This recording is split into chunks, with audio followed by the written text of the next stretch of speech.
দর্শক, নতুন একটি ভিডিওতে আপনাদের স্বাগতম। গোলাম রব্বানী রনির নাসিরউদ্দিন পাটোয়ারির বিতর্ক একটি মন্তব্য সামাজিক যোগাযোগ মাধ্যমে অনেক ভাইরাল হয়েছে। অনেকেই গোলাম রাব্বানী রনিকে ময়না রনি বলে ডাকতে শুরু করছেন এবং বিএনপি নির্বাচনে সংসদ সদস্য ছিলেন এবং সেখানে বিএনপির রাজনৈতিক দলের সঙ্গে জড়িত আছেন এবং সম্ভাব্য আগামী নির্বাচনে বিএনপির প্রার্থী হিসেবে অংশগ্রহণ নিতে পারে।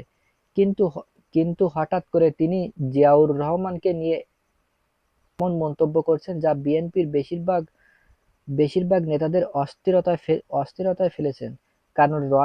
কারণ রনি একটি বড় মিডিয়ার ফ্যান বেস তৈরি করেছেন। ইউটিউবে দেড় লাখেরও বেশি সাবস্ক্রাইবার, ফেসবুকে বিশাল একটি অংশ জুড়ে নিয়মিত টক শোতে অংশগ্রহণ নেন।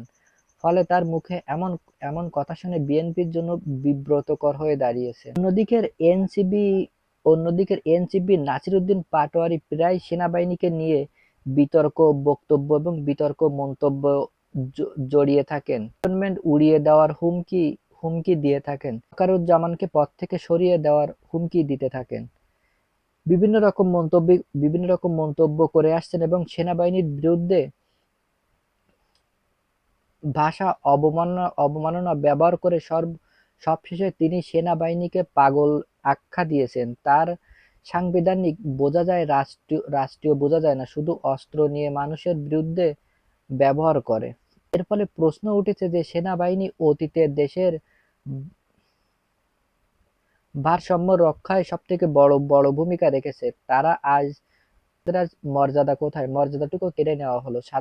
সাধারণ মানুষের চোখে সেনাবাহিনীর ভাবমূর্তি ক্ষতিগ্রস্ত হচ্ছে। মাওলানা রনি জিয়াউর হকের সম্পর্কে বলতে গিয়ে ৭ই নভেম্বর বিপ্লব জাগিয়ে ইন্ডিয়াকে বাঁচিয়ে দিয়েছেন তার বক্তব্যের মাধ্যমে দিয়ে। তিনি তাকে যুক্ত করেছেন সেই মহান বিপ্লব কর্নেল তাহির জিয়ার ফাঁসিতে ঝুলিয়ে দিয়েছিলেন এবং স্বাধীনতার পর থেকে মুক্তিযুদ্ধের পরিচয় হারান, বরং জামাত ইসলাম ও রাজাকারদের রাজনৈতিকভাবে পুনর্বাসন করতে চেয়েছিলেন। যদিও বা সেই সময় জামাতকে অবৈধ না দেওয়া হতো, তবে বাংলাদেশের মৌলবাদ এবং সম্পদের জায়গাগুলো করে নিতে পারতেন। জিয়ার কর্মকাণ্ডের গুলোর কারণে আজও বাংলাদেশের গণতান্ত্রিক ও আধুনিক রাষ্ট্র হিসেবে পিছিয়ে পড়ছে। দর্শক, এই ছিল আজকের ভিডিওটি। ভালো লাগলে ভিডিওটি অবশ্যই লাইক করবেন, চ্যানেলটি নতুন হলে অবশ্যই চ্যানেলটি সাবস্ক্রাইব করে পাশে থাকবেন। দেখা হচ্ছে পরবর্তী একটি ভিডিওতে। ততক্ষণ ভালো থাকুন, সুস্থ থাকুন।